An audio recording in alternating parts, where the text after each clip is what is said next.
All right, welcome to the pod presented by Invesco QQQ. We want to start with a little look back, but also a look ahead, and it features Notre Dame and young Marcus Freeman, our Irish football coach. Obviously, the game ended on a bizarre sequence where Notre Dame put 10 men out in the field against Ohio State's defense on the final two plays at the 1 yard line. And there was a lot of discussion, and there still was a lot of confusion until Monday when, much to his credit, and I think much to his maturity, and Marcus Freeman owned the mistake, discussed the mistake, met with reporters individually, stood at his press conference and handled it. I thought he handled a coaching gaffe about as well as possible. Now, a lot of people would point out, and we did, there were other mistakes in the Ohio State game. Do you run when you're trying to run out the clock instead of throw? Those are, to me, more strategic decisions that could, you also said there's, hey, Sam Hartman's our best player. We're going to win the game with him. Those are things that happen in football. Having 10 men on the field for 2 plays at the goal line, knowing your coaches immediately recognizing, especially in that kind of a package, in that small of an area of the field, that you only have 10, so you can solve the problem in the second play, was an egregious coaching error and played a significant role. It's a hard one to overcome when you're a young coach. It's hard to be a head football coach. And when you haven't have a ton of experience doing it, like Marcus Freeman, these things are the questions. Can you handle it?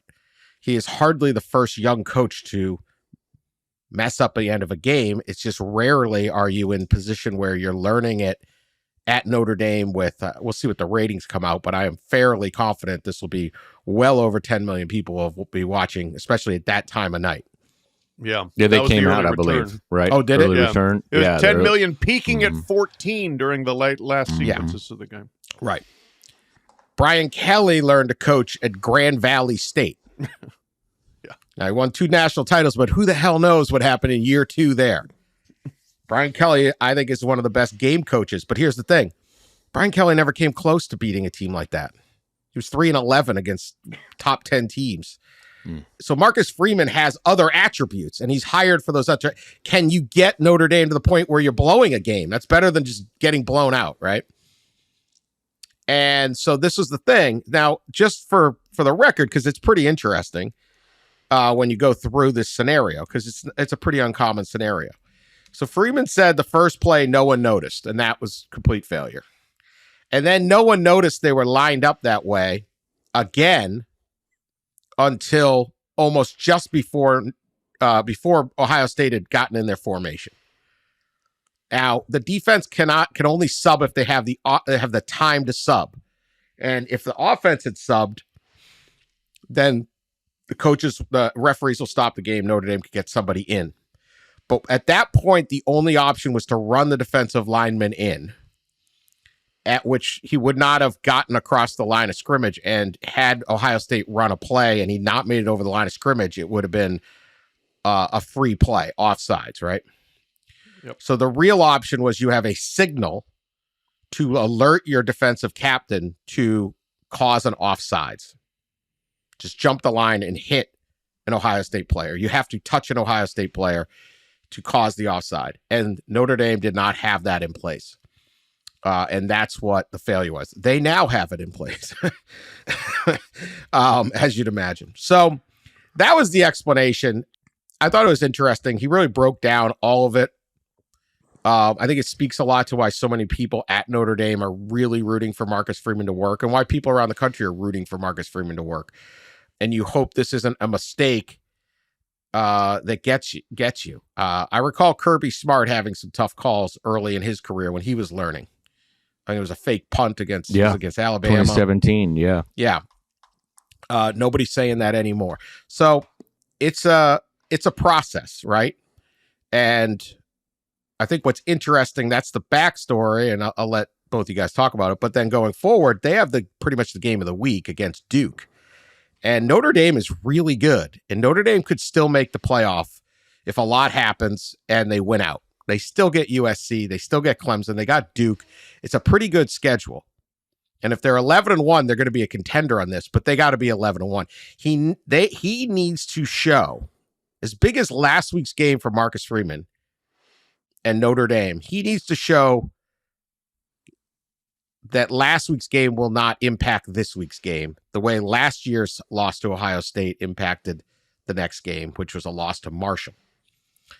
Pat, what was your thoughts on how Coach Freeman handled everything on Monday after not handling it, certainly the execution, so well on Saturday? Yeah. Extreme credit to him and to Notre Dame, because if this is a media point, let's start with that. This is a media point that, hey, we have seen it in a situation like that, a gut-busting defeat, one that your coaches directly impacted the loss. People can hide. People can run out of time. People can be like, oh, no, we're not going to be able to do that today. Sorry. Very easily. And Notre Dame didn't do that. And as you said, Marcus Freeman stood in there and answered everything and did individual interviews, talked to Heather Dinich from ESPN in his office. You know, that's a great accountability on his part. And, you know, he owned it. That was a egregious error. The actual sequence there and everything that transpired. I mean, there is a lot of fog of war stuff that happens at crucial points in a football game, especially a hurry-up situation. And Notre Dame was going from a rush 3, drop 8, pass prevent situation on a 3rd and 19 to a goal line situation. So you are swapping personnel, ideally, significantly there. So they complete the pass down to the 1, spike the ball. Notre Dame calls a timeout. That's where I just can't understand how. You have called timeout. You've taken your last timeout. Where's the guys in the box? Where's the people on the personnel on the sidelines? Just to count the guys. Make sure, do we have our jumbo personnel out there? Do we have our goal line personnel? Like, to miss that twice, that's the thing, is one play, okay, boy, hey, that's bad. But 2 plays, that's where it's like, oh my gosh, there must have just been absolute paralysis or panic going on out there. And let's be frank, Ohio State missed it the first time too. They run a sprint out to the opposite side of the field. Nobody looked at that and said, called in a check and said, hey, run it right here where they don't have a player. So fog of war on Ohio State's sideline as well. These things happen, but to have it happen for 2 straight plays, that's where you're like, okay, yeah, you need to have a plan in place to figure out how to cause a penalty, but you need to have a better quality control from your staff standpoint of just making sure we've got A, the personnel we want on the field, and B, the right number of personnel. It's so fascinating to see how they'll respond. This is like has all the makings, right, for like a complete deflation the next week. You get up for this huge top 10 showdown at home. All eyes of the country are on you, and you not only lose at the last minute with a last yard, but you do it right in such like deflating fashion by having not enough men on the field, like one of the more simple things in football. And then you have to go on the road to a team that is playing incredibly well, as well defensively, probably as any team in the country. Mike Elko has them just rolling. It's going to be fascinating to see how they respond. And like Dan had mentioned, they did not respond well last year in some of these situations. But this Duke Notre Dame game, take the under. I mean, I think it's like 55. I mean, these two defenses are playing lights out. I think Duke's averaging like giving up 9 points a game, and I think Notre Dame's getting up around like 14 to 13 points a game. But yeah, I'm really interested to see the response here and how that response from Notre Dame will shape their season. Yeah, Duke's biggest home game in a long, long time was Labor Day night when they smoked Clemson. This is bigger than that one because now they're still undefeated, and game day is coming, which only comes for basketball to Duke, and now here they are. And yeah, Notre Dame had better be ready. It's not just a defense either. I mean, like Riley Leonard, Yeah. the new quarterback, is getting discussed as an NFL by NFL scouts as even a potential. Now this is, as everyone in college football knows, an unbelievable amount of great quarterbacks right now, and they've spread out around the country. Everyone's playing. They find their spot. There's better quarterbacks. Pat, you talked about like training's better, 7-on-7, all this stuff. There's also, if you watch on Sundays, an incredible, neat whole bunch of teams looking for quarterbacks that are pretty sick of the quarterback they have. Riley Leonard is getting discussed by NFL scouts, the potential first-round pick. Now, we'll see whether that pans out. But this is not just a really good defense. This is a defense, and then I know he's only thrown for 2 touchdowns, but he's accurate, he's mobile, he's got all the stuff. This is a really good quarterback, too. This is a great quarterback matchup. Which you would not have expected. The one thing, there was one line in there that I thought was interesting by Freeman, just to go back real briefly, and we'll get more to Duke. He had this line about how they didn't count to 10, I think. He said, "We as a staff need to be held to the same standard as our players. Fight the drift. You can't get caught watching the game." Yeah. So everyone goes, "Don't you have a guy that just counts the plays, counts the players?" And they probably do. And that guy might have just been like so nervous, he's chomping his gum and not counting. Because I think do teams normally have analysts or support who count players? I wonder. That's a good question. I would think. How many guys do you have in a box usually for a team? Like 6? I mean, 8, 3 or 4. 8. Yeah. I mean, maybe, yeah. Or you have someone on the sideline who's it's not Notre Dame. They get student assistant. Like, you got to get a pretty good ACT score to get in there. You should be able to count to 11. I would think. Can we find one business major who can count to 11? Please? Anyone down there be able to count to 11? You get to stand on the sideline right near Marcus Freeman now. You get a really good seat to the game. Volunteers. Come on down the athletic department. But yeah, this is a really good guy because he's like, they had 0 3-and-outs.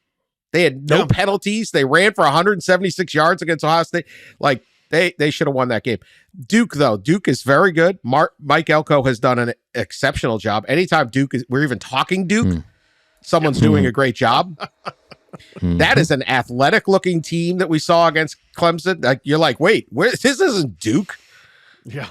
It kind of reminds me when James Franklin got to Vanderbilt, and all of a sudden you're like, wait a minute. Oh, wow, they got some athletes here. Wait, that guy can run for Vanderbilt? Like, okay.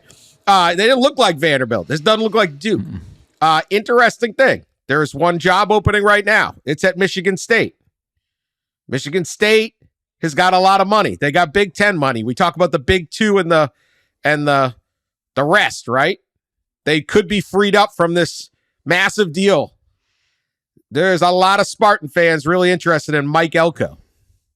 Nothing like throwing this into the punch bowl for poor Blue Devil fan, but what do you think? It's out there. I mean, there's no doubt about it. That's the name that's been circulating the most right now, I think, on the wish list. He coached at Notre Dame. He's recruited in that area. He's obviously done a hell of a job as a coach. He is a coach's coach. He's a football guy. He's not going to go win your press conference, but he's obviously going to win quite a few games. So I can understand the attraction for sure. The question for Elko, it's tricky. And James Franklin, of course, he had Penn State sitting out there. That was a no-brainer to go from Vanderbilt to Penn State. But, can you stay at Duke and build something real like Stanford was for a decade, like Notre Dame has been off and on forever? Or do you say, gosh, this is tapped out here. This is Duke, man. I need to go somewhere else. But you kind of got to figure out, I think, what's the shelf life of a football coach at Duke, and then calibrate, what next move is worth it. Well, yeah, and not to put down Michigan State, but obviously that's going to be somewhat of a rebuild there, and I don't think that Michigan State is necessarily in like the tier 1 of the blue blood. So could Mike Elko just wait a little bit for a better job eventually? Number one, and number two, Yeah, I mean, like you guys have been to Duke's campus in that area. Like it's an amazing place. Like, the campus is the most beautiful campus I think I've ever been on. They have great basketball facilities. Can he build something there? Like it kind of reminds me of. I mean, it's not the exact same, but like Frank Beamer showing up at Virginia Tech and then winning, and then all of a sudden all these things get built, and you establish something. So. I that's a curious one there, and it's amazing. They won. I was looking it up. They won 6 in a row going back to last year, and they've won 8 of 9 going back to the middle of last year. And their only loss in there is a 2-point loss to Pitt. So it's just it's incredible what he's doing there. Riley Leonard, is played really well, but defensively is where their bread is buttered. And of course, Mike Elko, former A&M defensive coordinator in Notre Dame, right? He was at Notre Dame for a while. Yeah. We'll see. Michigan State is not in the top tier of jobs in the new Big Ten, particularly. Yeah, right. Which is why I never understand why Michigan State want to expand. Yeah. Let's go ahead and bring in Phil Knight Incorporated. Yeah. Let's USC. bring in USC, a hot Washington program, and underachieving UCLA, but should be good. Yeah, like why knock yourself down the thing? And let me give you another one. I was going to do this later. But Michigan State is on national television a whole bunch this year on NBC. Now, obviously, this season got worse than expected, but it wasn't expected much. NBC's Saturday night game of the week this year, this week's Big Ten game of the week, Michigan State, Iowa. There's one appointment viewing. Iowa's coming off a 31-zip loss, and Michigan State's coming off a 31-9 loss. Okay, this is why we're expanding, because TV networks said we have to expand because we're going to pay you all this money. And this is what NBC has gotten this year out of the Big Ten. Not Notre Dame. Notre Dame and Ohio State delivered, but that game was at Notre Dame. That was part of their Notre Dame deal. This is their Big Ten games. NBC, West Virginia at Penn State, blowout. Charlotte at Maryland, I'm sure you watched. Syracuse at Purdue. Maryland at Michigan State last week. Yeah. Now you're getting Michigan State at Iowa. Ooh. Those are your 350 million. I think the price tag was 350, right? $1 million. Absolute dogs. Yeah. NBC got cooked on this deal. Okay, so you got all that. Later in the year, Michigan State is already slated to be on NBC for their Ohio State game, primetime on November 11th. And when Penn State visits, they move the game to Friday night, and they're playing the game in Forde Field in Detroit. So here's the thing. If you're Michigan State, without these new teams, you've got four NBC games. Now, it's going to showcase a horrible program this year. Okay. But if you get 4 mostly primetime, other than the Maryland one, I think they're all primetime, big primetime games on NBC, when you add more teams, you get fewer games on primetime. Because next year they're going to be like, we'll have Oregon play USC in that slot. Like, I still don't understand what the expansion did for some of these schools. Yeah. No, it increases competition, decreases platform for them in terms of prime platforms. Increases revenue, but have you been to Michigan State? They got money. Like, it's not. Well, and it didn't increase revenue in the latest realignment. I mean, they as a conference, nobody's in the Big Ten, for instance. Nobody's revenue, nobody's share increased. In Washington and Oregon took half of what everybody else is making. They're making a little more than they would have in the Pac-12. I mean, none of it makes sense. Let's be honest. Yeah. But all these programs, Maryland's losing. They got 2 NBC games, or they're not going to get. Go ahead, Pat. Same thing. No, that's it. That's the kind of thing. I wish I could remember where I was. Maybe at SEC Media Days or somewhere this summer, and someone whose affiliations were with the SEC/ESPN was kind of chortling like, did you see what NBC got stuck with from the Big Ten? How about that? Oh, yeah, they're loving it. I mean, oh yeah, there's people that they're paying close attention to that. Although everybody would like Everybody would like a piece of Colorado right now, and nobody was saying that back in. Well, Yeah, that's some true. people were thinking that. That's true. If they get Dion to go to Beast Lansing, unlikely, but all of a sudden, everyone's no. I just don't. Yeah, I don't know what. I remain confused at why there was such a lockstep from the middle of the Big Ten to go, hey, let's add more teams that'll take our time slots, make it less likely we win the league and make the playoff, and not really bring us any more money that we didn't need anyway. But hey, what do I know? I don't work in athletic administration at these schools. Call me Thank a God. genius. Yeah. I mean, let's put it this way. If somebody put us in charge of an athletic department, it would be a lot of fun, but I'm sure we'd be like bankrupt in 3 weeks or something. Would I really do worse than Michigan State right now? Because I would never fire Izzo. Yeah, right. Okay. Probably Izzo, wouldn't have given Mel Tucker $90 million. Like, let's not kid ourselves. These guys aren't doing a real good job. Like, it's like people when I said like we should expand the playoff. I think it would help maybe alleviate conference realignment and all these different things. Well, I don't know if that would work out. Well, let me tell you what did work out. Your plan. Nuke the whole thing. Okay, there's 2 conferences dead already. Maybe mine would have worked a little better. Your plan, not good. So yeah, maybe the $95 million to risk the LSU, maybe not. Anyway, I want to posit this question. I'll start with Pat. Should Florida State be number 1? They are currently not ranked number 1. They're ranked number 4. But considering they have beaten LSU on a neutral, actually number 5, I'm sorry, not even number 4. They have beat LSU. They have beat Clemson, and they actually dropped a spot. They got jumped by Ohio State this week.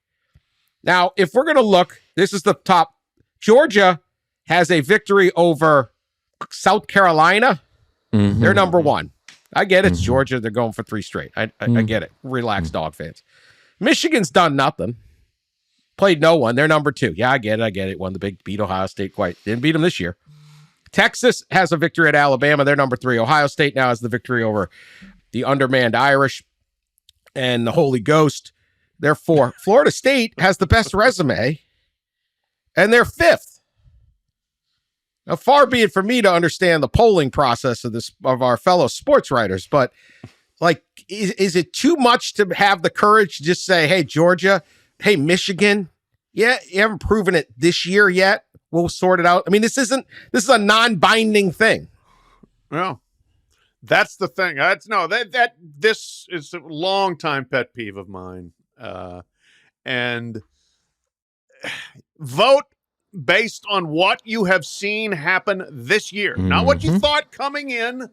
Because, well, Florida State's only number 8 coming in. You know, I just didn't have them ahead of Georgia or Michigan, so I can't put them ahead of them now. Yeah, you can. They beat the crap out of LSU in Orlando. Then they go into Death Valley and beat a desperate Clemson team. Easily the best resume. They struggled at Boston College. Fine. That was a sleepwalker where they got ahead, fell asleep.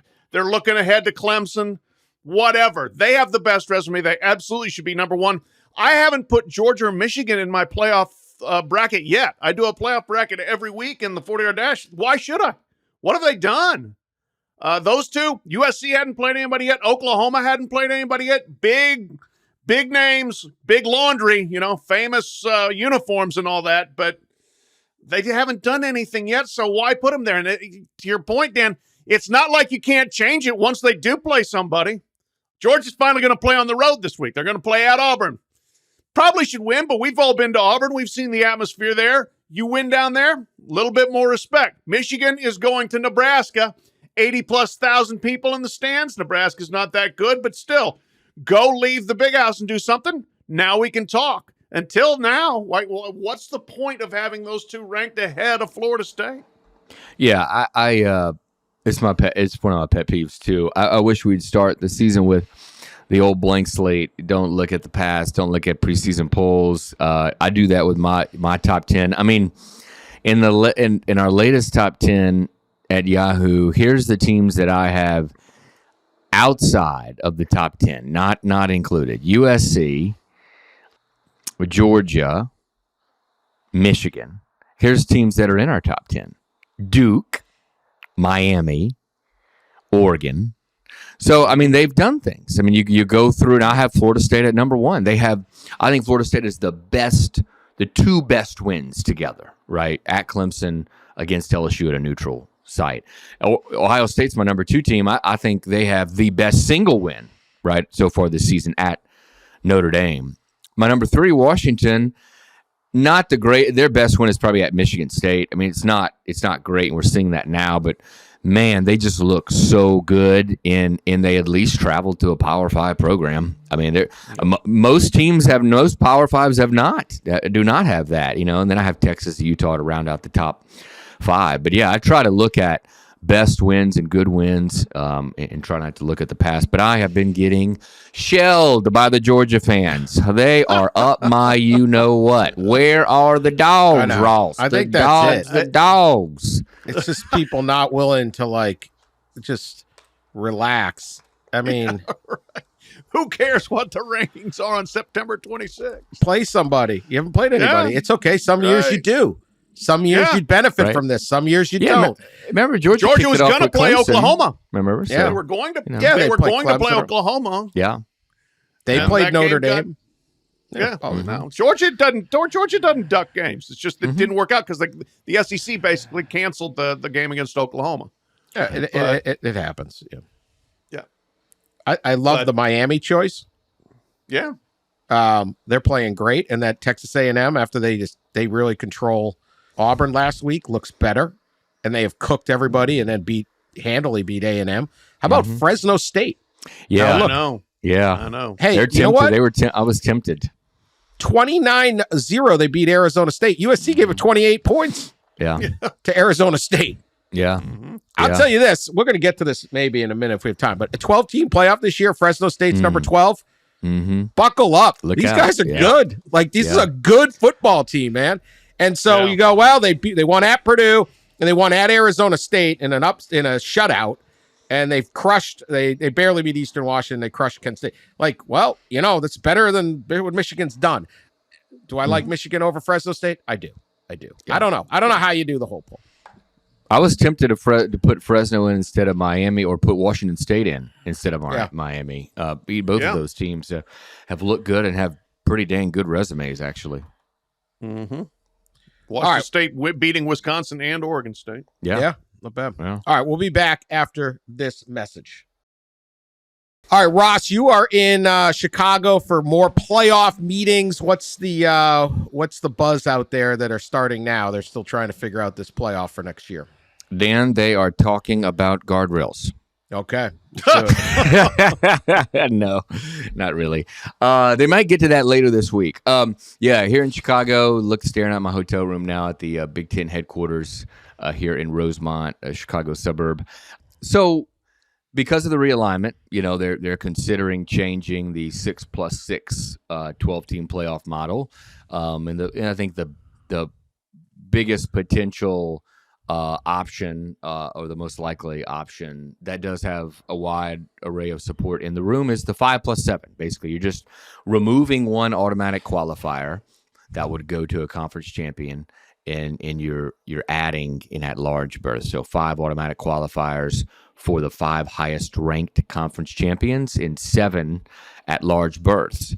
There's still some hurdles. It's not a given. It needs unanimity, and that could be trouble because Mike Oresco, the American, has certainly come out publicly and said he will continue to fight to keep the 6+6, which if you kept the 6+6, then basically your 6th automatic berth would potentially go to a second group of 5 team who may not even be ranked in the top 25. If you went back 10 years and you'd computed things, a lot of times so that's not going to fly with a lot of people in that room.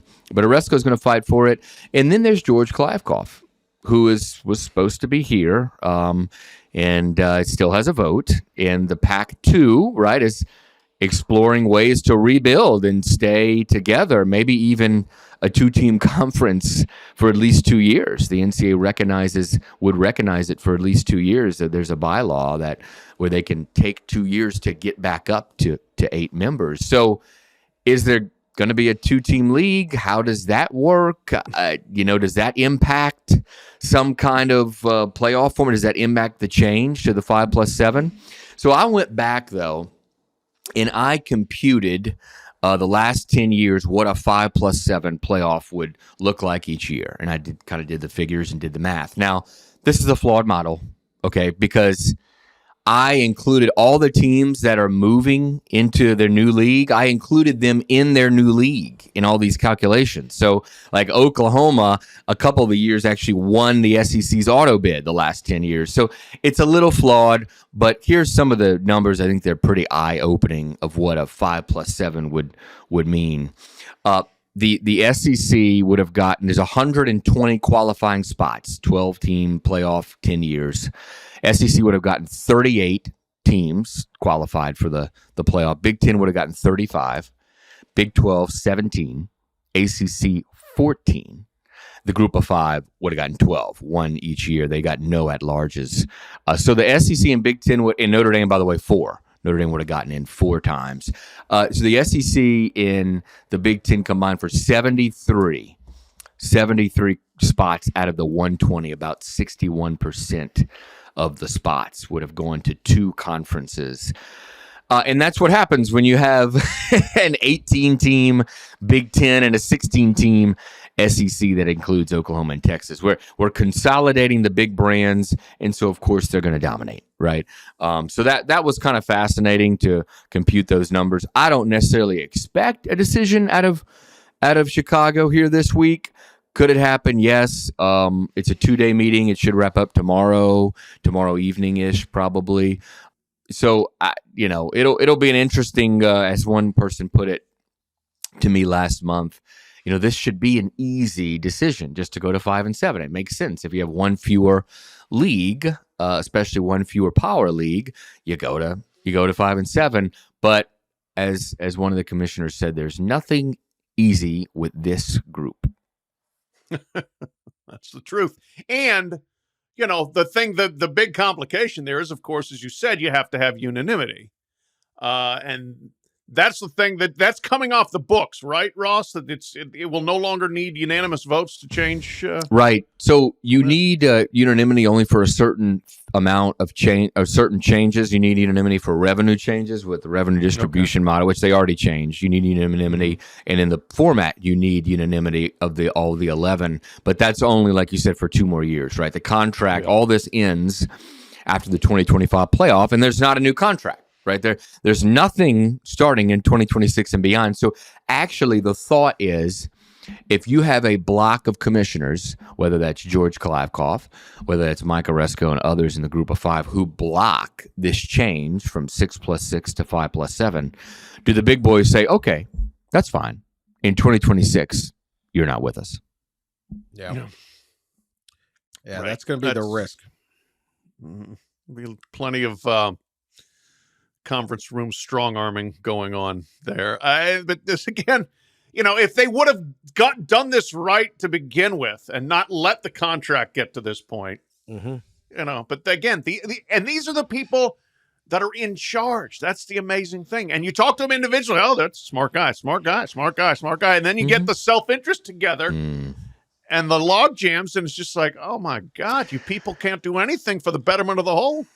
And let's keep in mind too, one thing that everybody should be reminded of. These commissioners, they work for their conferences. They work for the school presidents and their athletic directors. And Oresco's a good example. I think no matter what, he would fight for the 6+6 to stay for 2 years. But I've kind of been told he's getting pushback from his presidents in the league to fight for it. He's being told, you need to fight for this. We want 6+6. We want 2 group of 5 auto bids. We agree to this format for the next 2 years. So, you got to keep it. And George is the same thing, if not more, right? I mean, he's got two schools left, and they're going to want him to fight, keep that auto bid. Who knows if Washington State goes 10-2 or something next year, they could get it. Yeah. I remember Washington State, Oregon State, George. It's a miracle you still have a job. Get in there and fight for us. Yeah. If I'm George, I'm like walking in with like a Busch Light tall boy, cracking it at the table. Maybe some fast food or something. Yeah. Start checking my fantasy line. What are you guys doing over there? I'm just throwing a grenade. I'm fired in like 9 months. Yeah. I'm running a 2-team league over here. Call me when you. Yeah, I'm not. Feet up on the table. Sankey, move down a little bit here. I need a little space. Checking my fantasy football lineup. Yeah, that's what I'm doing. Yeah, they should have taken the 6-6. I believe again. Could you be smarter than an athletic director or administrator? I screamed to high heavens on this podcast to annoying amounts. Take the 6 and 6. They didn't take it. Now look at them. No. But it's hard. Oresco, I mean, you risk them just saying forget it, no auto bids, and then you can see where this is headed. It's not going to be 61% to the SEC and Big Ten. It's going to be 75%.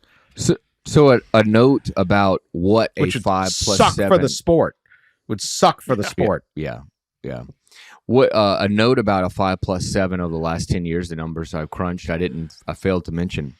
When you do the calculations, when you consider all the teams going into a new league in their new league, it obviously weakens the group of 5. The group of 5 has been weakened, right? I mean, the top teams from the American left, BYU, joined the conference. Mm-hmm. So the group of 5 have been weakened. So when you do the 5 plus 7, the 5th G5 auto bid over the last 10 years, 4 of those years, 4 of the 10 years, the 5th auto bid would have been ranked 19th or worse. Imagine what the 6th auto bid of a G5 would be. Again, probably half the years that team's not ranked in the top 25. So the group of 5 lost BYU, UCF, Houston, Cincinnati, and SMU. Yep. But they gained Washington State, Oregon State, and then cash considerations later and like a future draft pick. I don't know. Yeah, that was the trade. A ratings note that I am noting because I won our ratings guessing game. Oh, did you? Yeah, I did. What was it? Colorado. This is Ross actually just tweeted this. Sportsmediawatch.com. Colorado, Oregon, 5.2 rating, 10.03 million. Holy cow! Isn't that unbelievable? For a dog of a game. Absolute blow up in the first quarter. Yeah. In the midst of a crowded afternoon of other good games. Dion. Yeah. Wow. Imagine if that game was close. I took, what did you take, Pat? I took like you 8. took 8-2, and then I cut you off at the knees and went 8-3. Wow. Yeah, I took 10. I took 10-2. All right. Well, that was really a thrilling game. This is about as thrilling of a game as the Colorado Oregon game. I want to. There was a great line. I gotta say this line. They did Oregon, which is all about wins, not clicks. Released a 5 minute and 44 second movie about their victory over Colorado. It's a good thing that they're just. This is Woody Hayes up there. Just that's it. They're only talking with their pads and their helmets. Only talking with their pads. No, I mean, look, it was a good video. Very good work. Dan Lanning's pregame speech included. I wish they had this line. I've never heard in my life. I thought I heard every football cliche known to man. He was talking about togetherness. I ain't ever seen a redwood stand alone. That was his line.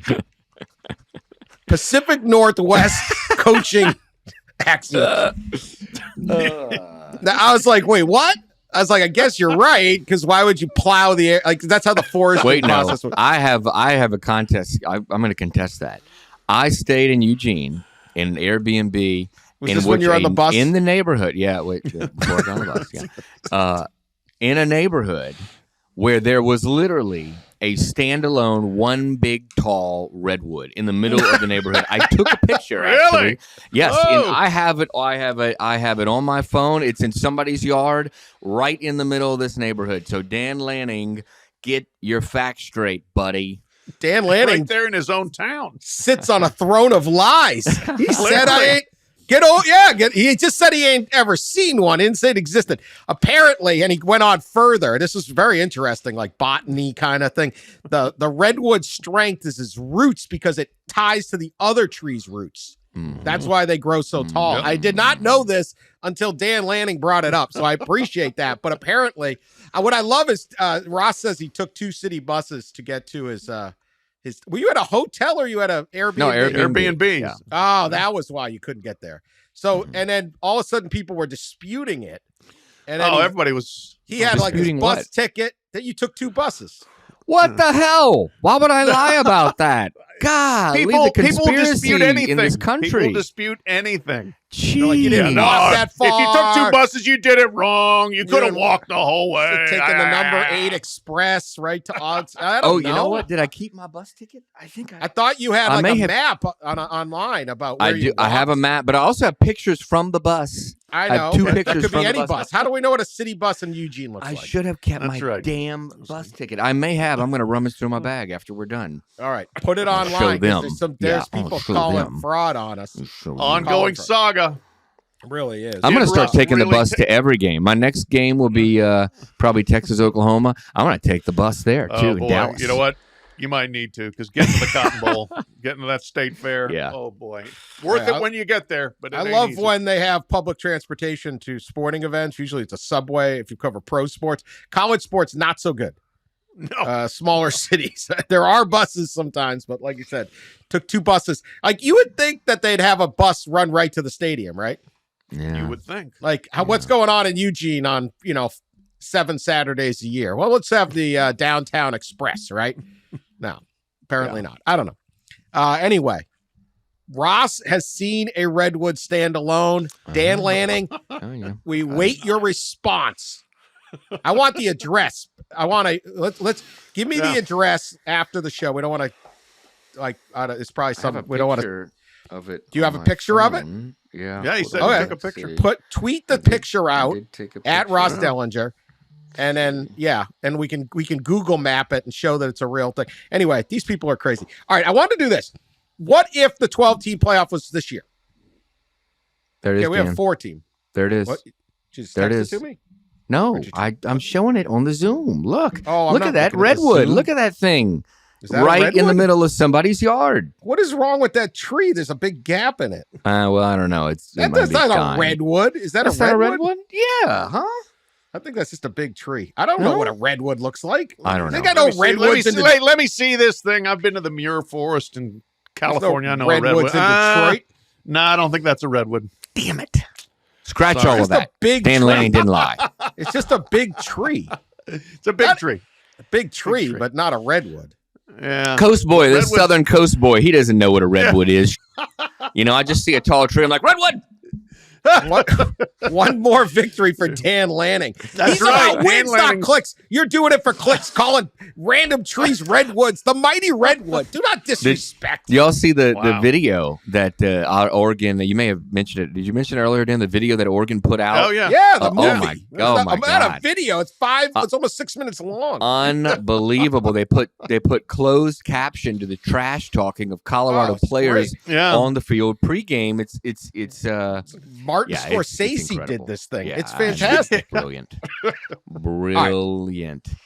Imagine we had a 12-team playoff this year. I did some calculations. Mm. I did some projections.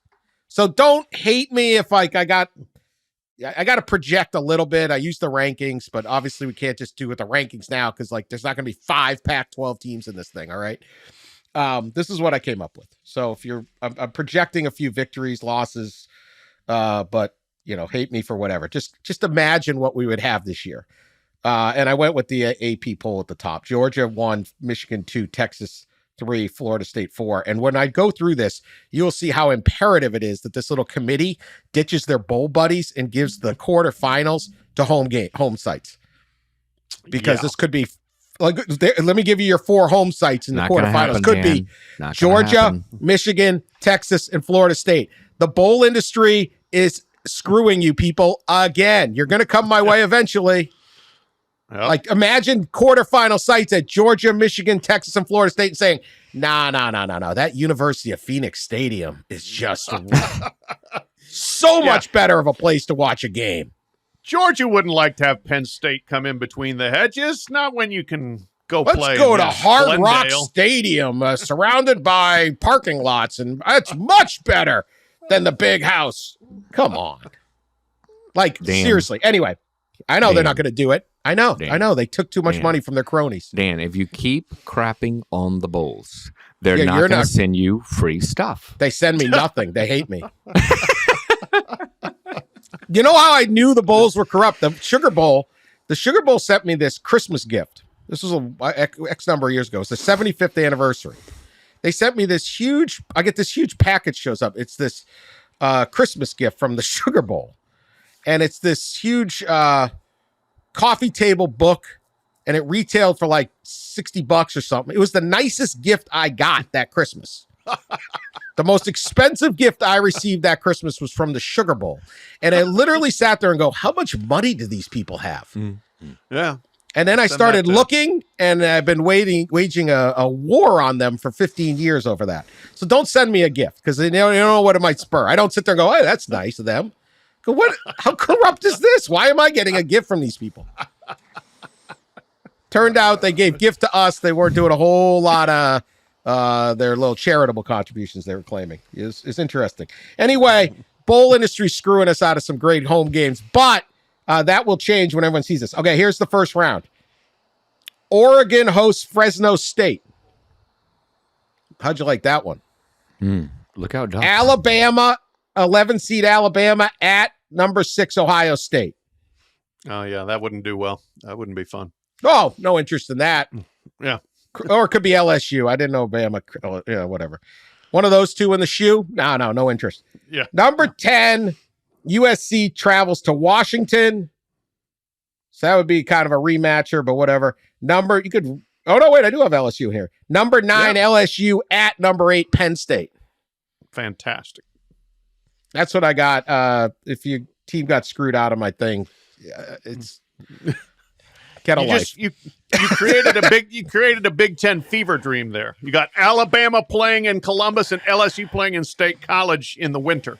That's like all they ever talk about. Oh, why don't they ever come up here and play us when it's cold? Well, and then Fresno, Oregon winner would go play Florida State, but not in Tallahassee. You're going to be sitting there in Florida State going, no, we want them here. Yeah. You'd have Alabama, Ohio State winner go play Texas. You'd have the USC, Washington winner go play Michigan. And you'd have LSU, Penn State winner go play Georgia. Fantastic. Mm-hmm. It took this long for them not to finally get almost here. Mm-hmm. They're still going to screw it up a little because they just can't help themselves. Yeah.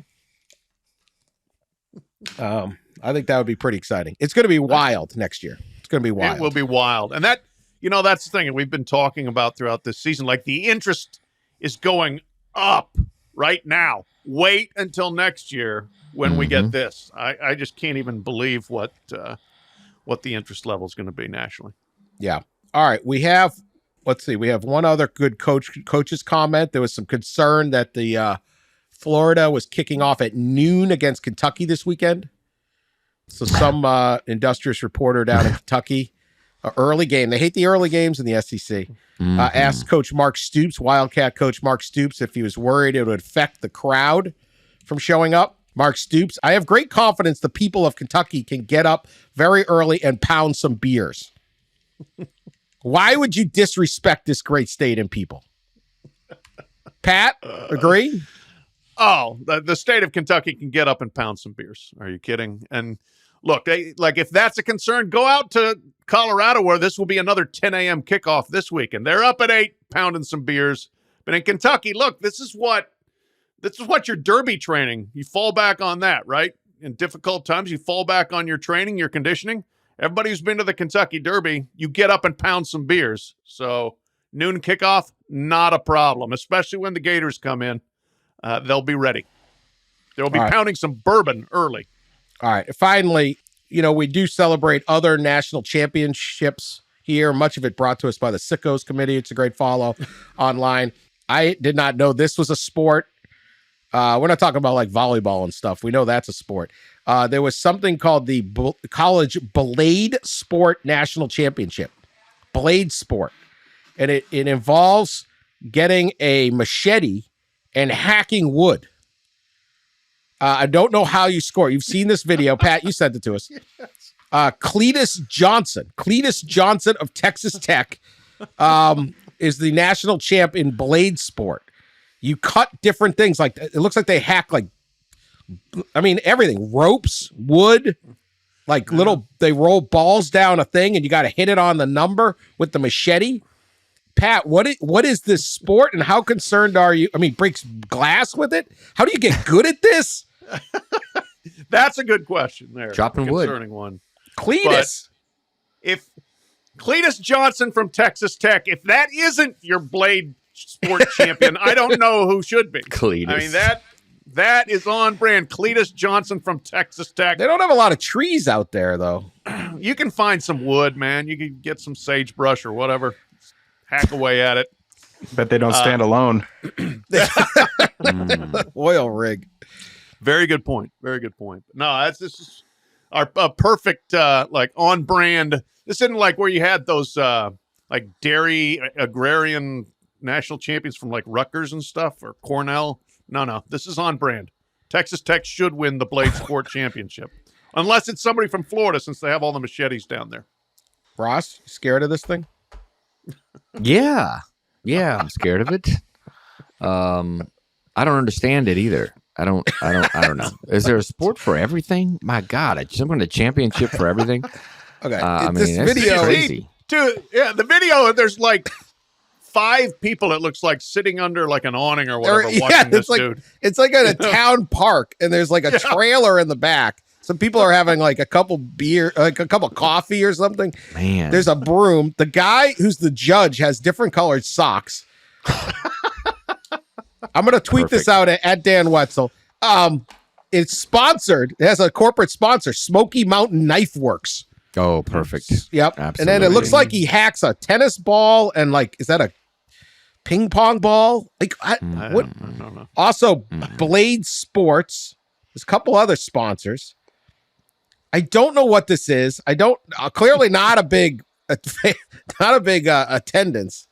I believe there's 8 people at this. Maybe 8. This thing is just unbelievable. Yeah. And again, yes, how do you become good at it? I'm not sure I want to know. And then imagine, like, telling your family, hey, I'm going to be in the Blade Sport National Championship. Can you please come watch me? Yeah, I would. The what now? What are you doing? I mean, at a park in Clovis, New Mexico, or wherever. Cletus, don't hurt yourself with those blades. Cletus is he's going to be in one of these viral videos later. Like, someone's going to try to carjack him. He's going to step out of the car with a machete and wheel it around, and then they're all going to run. And you're like, how do you get so good at a machete? And you're like, you messed with the wrong Cletus, man. Try to carjack the wrong Cletus. This is the most impressive. If I had seen this, small sample Heisman. Oh, yeah. Well, there's going to be a whole bunch of them now. Oh, yeah. Oh, right. Everybody's like, going to run to name their baby after the Blade King. Right. Like 18 years after Shaq burst on the scene, all of a sudden there's a million Shaqs out there. Everyone's like, oh, yeah, Cletus. Anyway, congrats to Cletus. We'll send this out. It's the most, I don't even know how to describe it. I still don't know how they score. I guess if you hit the tennis ball in one shot.